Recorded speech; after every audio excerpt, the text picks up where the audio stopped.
preserved ceiling. And we made the sky a protected ceiling, but they, from its signs, are turning away. Al-Anbiya 32. With this verse, the Qur'an mentions that the sky is a protected ceiling. What does it mean to be a protected ceiling? Now let's listen to the words of scientists on this subject. The atmosphere is made up of various gases that we cannot see with the naked eye that surround the world. It is an ocean of gas, up to 10,000 kilometers thick, harder than stone. Now let's list the protective properties of the atmosphere in terms of substances. Every day, millions of meteorites, large and small, fall on our world from space. Your atmosphere resists this meteor bombardment like a steel barrier despite its transparent structure. Without this feature of the atmosphere, there would be no life on Earth. The Earth would be full of holes. An example of this was witnessed when our satellite went to the moon. The raining stones hit the surface of the moon, and the large ones entered the moon's crust and formed deep pits. Meteors hit the molecules in the atmosphere with great speed, gain a high temperature, exceed the vapors and disappear by turning into dust particles. The atmosphere also filters out harmful rays from the sun.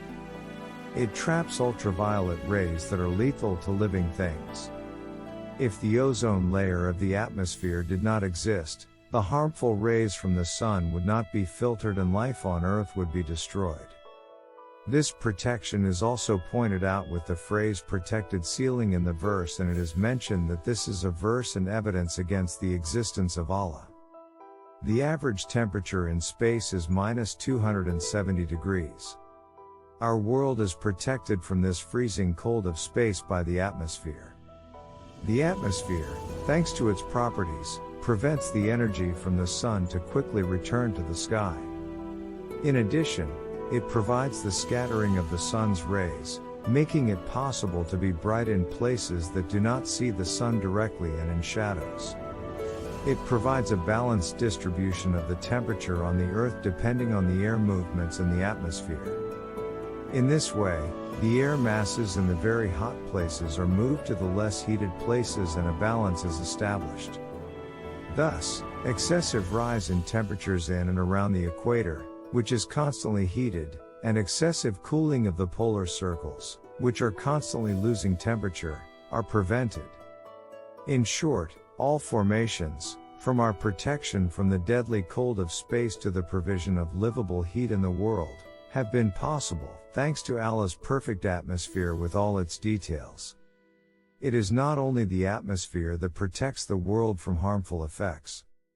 In addition to the atmosphere, a layer called the Van Allen belts originating from the Earth's magnetic field also acts as a shield against harmful rays coming to the planet. Without the Van Allen generations, life on Earth would not have been possible.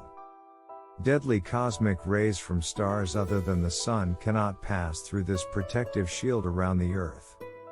The plasma clouds in question can reach values that reach 100 billion times the atomic bomb dropped on Hiroshima. Apart from heat and light, radiation and a wind consisting of protons and electrons, whose speed reaches 1.5 billion kilometers per second, comes to our world from the sun. But neither can the solar winds exceed the Van Allen belts, which draw magnetic rings 40,000 miles from the Earth. We continue our lives unharmed against all these dangers that threaten our lives. But let's not forget that everything from the layers of the atmosphere to the Van Allen belts is a duty officer of Allah. Only God has real influence. It is not them, but Allah Himself, who protects someone from the dangers described. They are only a veil to Allah's might and majesty and are a simple cause. It is necessary to look at all the information presented in this light. Allahu Ta'ala, who made the sky a protective ceiling for the continuation of life on Earth, revealed this fact in His book 14 centuries ago with the verse, "We made the sky a protected ceiling." Yes, this verse is one of the proofs that the Qur'an is the word of God and can never be a human word. because a fact that has only emerged through astronomical and scientific studies in our century can never be the discovery of an illiterate person who lived 14 centuries ago in a time when astronomy and technology were absent. Like this scientific miracle, all the scientific miracles of the Qur'an point to a single truth. That truth, the Qur'an, must be the word and word of God.